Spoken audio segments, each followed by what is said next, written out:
Right, now we're changing the air filter for the engine. It is right in this box here, so we have to remove. If you have enough space, you can just remove the screws without removing all the stuff. So first thing is first remove this. There we go. Put there. You see this 1.6 HDI engines, they like leaking oil on the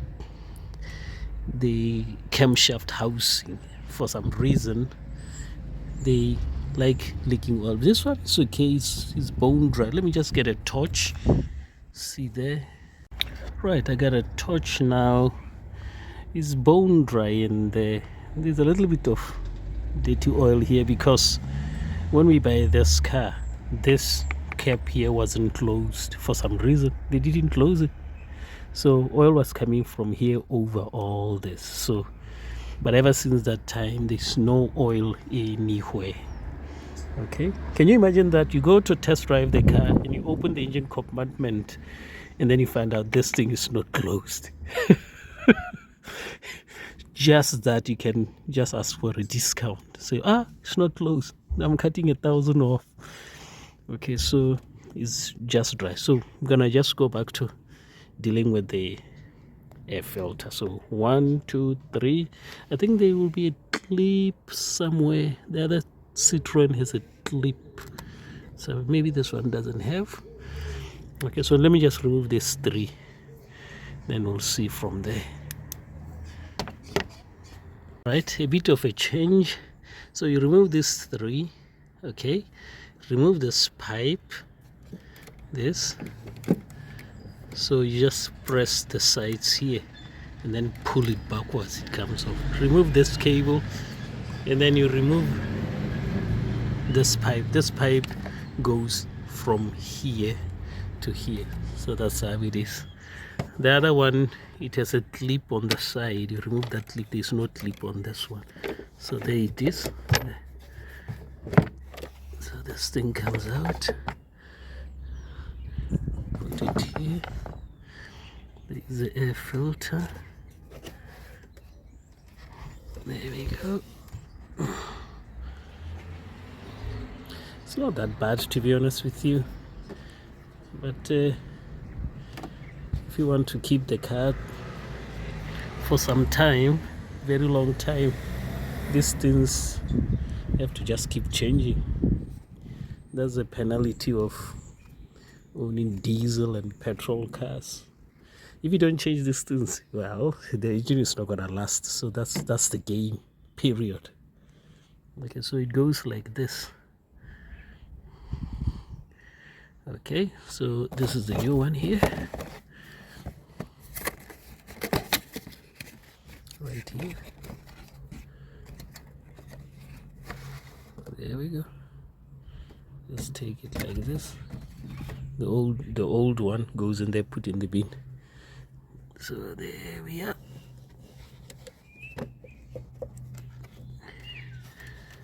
Now with this, you have to make sure that it's sitting right inside there, because if there is a little gap, dirty air with dust may seep into your engine. So you have to go around on the edges and make sure you press it down. Okay. Now, if you look at the back there are some hooks. Let me just... There are these hooks, that one and then that one. Okay, these 2 are for this here. They have to go in and press down. If you pull it and it's not moving, know that they've hooked. Because the first time I was doing my other Citroen, I didn't hook them, so it left a gap on the side. The front was closed, but at the back wasn't. Okay, so be careful with that. Okie dokie. There we go.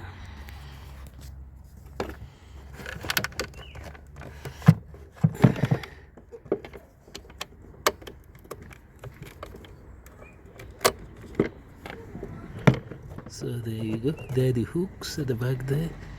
So you have to push this thing first on. Yeah, it's on the hook. See, you can pull it. It's not coming out. So because it's hooked at the back there. So that's how it is. Again, you see, I'm pulling it. Look, I'm pulling it, and it's not coming out because at the back there, it's not. You see, it's lifting the whole thing, so it's hooked at the back. If it's not hooked and you do this, the whole thing would move. See, look, see. So it was an error I made. So don't do the same error as me. Okay, I'm gonna put this 3 and this pipe and close up the whole thing. Right, there it is. The cable is back on, the pipe, this Torx, the screws are in there, and I've put back also this pipe here, so it's done. So the next thing that I need to do, and that will be next week, we'll be removing the diesel filter here, putting a new one. There's a filter there, as you can see. This thing here, there's a filter. Open it up, put a new one, close it, and the timing belt as well is changing, and the Serpentine belt and water pump. So we got a lot to do in this car. I'm going to be removing the DPF to go to wash it as well. I'm going to remove the blue, the Adblue injector to clean it as well. So a lot of service on this is coming up. And on top of that, the gearbox, I need to remove the gearbox and put a new clutch. Okay, because this they use dual mass flow. It started kind of vibrating. Sometimes when my wife takes off the lights, she complains that it's shaking a lot. So that's in the future. Maybe summer I will do that. There's a lot to do here and a lot to learn. Okay, you see, I like this car because this DV6 engines, 1.6 diesel, you can tune them, you know, stage 1, stage 2, stage 3. Stage 3, this little thing can produce almost 200 brake horsepower. They changed the table. This is the table here. They changed the table and put a big table, and as you can see, there's a huge space here, so you can have a big table charge. And then this little engine will have huge amount of power. Of course, they remove the EGR, the DPF, the Adblue nonsense. They remove all that stuff, you know. So it's something that you can do to your car if you want more power, because there's huge space here. Some Citroens, the older ones, the hatchback, there's no space, so they put a big table here. You can't close the bonnet. This, excellent. Now, if you tune this to have 200 brake horsepower, you don't have to be always on the 200 brake horsepower. You just take it easy and enjoy the car. You know, for racers, they get more power every time they drive off the light. Will spin. Silly. Okay, so that's it, folks. I'll see you on the next video. Okay, let me just put this back on. Clip here, clip there. The French, just a little kind of box to cover the engine. The German, it will be like a hard plastic. No, not to the French. Flimsy, wet. Thank you very much for watching. Take care. Bye-bye.